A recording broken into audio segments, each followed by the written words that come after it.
to discuss the divides in the House over how to handle aid to Ukraine and the border. I'm joined now by Republican Congresswoman Beth Van Duyne of Texas. Congresswoman, welcome to the NewsHour. Thank you for joining us. Thank you. Thank you very much. Appreciate you having me on. I want to begin with where Lisa Desjardins left off there and the Ukraine aid effort moving forward. You've talked before about the need for Ukraine aid. They will soon reach a point where they can no longer defend themselves against Russia without additional aid. Are you worried the longer this takes, with the Republican House and the House now crafting their own bill, the more at risk you're putting Ukraine and the more you're empowering Vladimir Putin? I think, if we were interested in helping Ukraine, we would have done it at the beginning of the war instead of waiting for so long. Yes, that has to be a concern. But our main concern right now is making sure that we're crafting a good bill, a solid bill, a bill that's not going to put us any further into debt, and a bill that is prioritizing what's the important thing to most Americans right now, which is the border. So we want to make sure that whatever we are doing, we're making, it's not just making Ukraine safe, but we have to have America safe. And when we look at the disaster that has happened in the last 3 years at our border, we have got to prioritize that. We're hearing that from Americans all across the country. I want to ask you about the border piece in just a moment, but specifically on Ukraine, how worried are you, again, that the longer this takes, the more at risk Ukraine is? And again, we would like to be able to move faster. I think there's questions that a number of Republicans have asked, including what the strategy looks like, what's the timeline, what is the commitment, what does winning look like. I think those are still decisions that are being made, and we're still negotiating. So again, and we would like to go faster, but until those questions are answered, I think you want to make sure that you have a thoughtful bill, and that you're just not rushing on because we're put into a time frame of being between a rock and a hard place. You mentioned wanting to see those border provisions in another bill as well. I should note that the Senate did pass a bipartisan bill that had border provisions in it before Senate Republicans backed away from that, and then just a Ukraine and foreign aid bill moved through the Senate. But you're from Texas. You know the challenges at the border, part of this global migration trend we've been seeing, we're seeing in the U.S. too. When it comes to solving the border crisis, though, Congresswoman, why vote to impeach the Homeland Security Secretary rather than back a bipartisan bill that actually had some very conservative immigration reforms in it? So I want to be clear, the Senate did not pass that bill. That bill never came out of the Senate to go to the House. So it was the border bill did not, correct. It was just foreign aid that came out. Yes. Correct. So we never saw a Senate bill. We saw some text of what was being decided at the Senate side, but it never came over to the House. The House did send over a very strong bill in H.R. 2 that had the provisions that codified what the Trump administration had put in place, specifically the Remain in Mexico policy.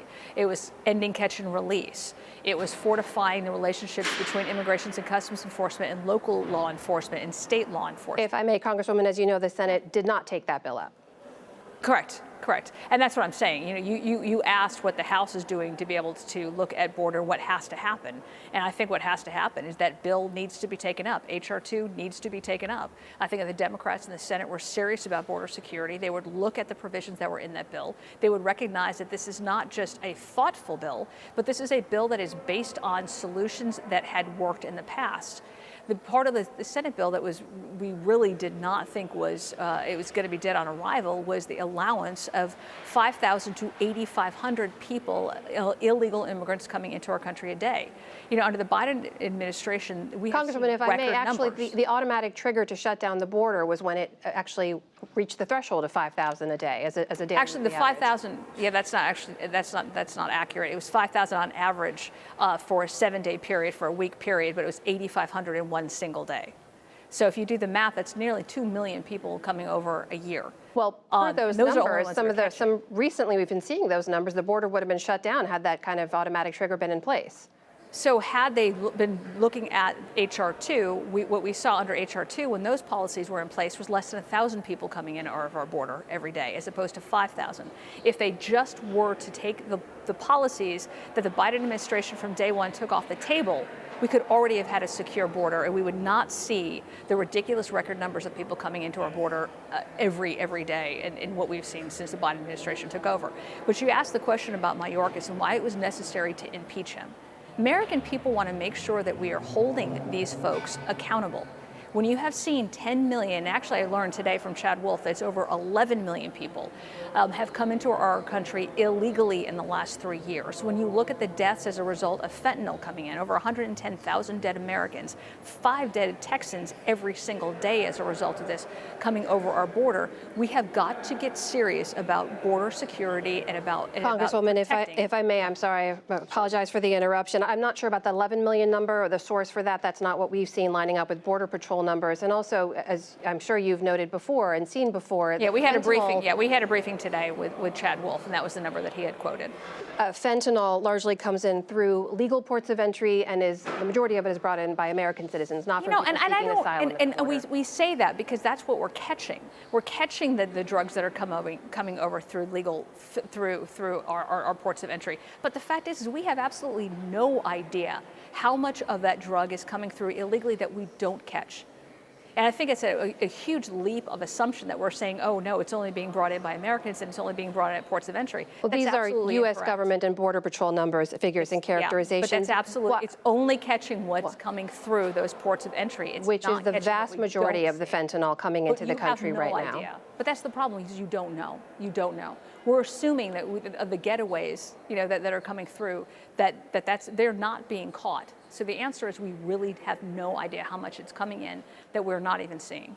Congresswoman, can I ask you, immigration has obviously become a leading campaign concern and an issue for former President Donald Trump. But we know that he didn't want Republicans to back any kind of deal and not to give President Biden a so-called win. Is it fair to say that Donald Trump is calling the shots on what Republicans in Congress will or won't do right now? Not that I'm aware of. And I never got a phone call from the president asking me not to support a bill.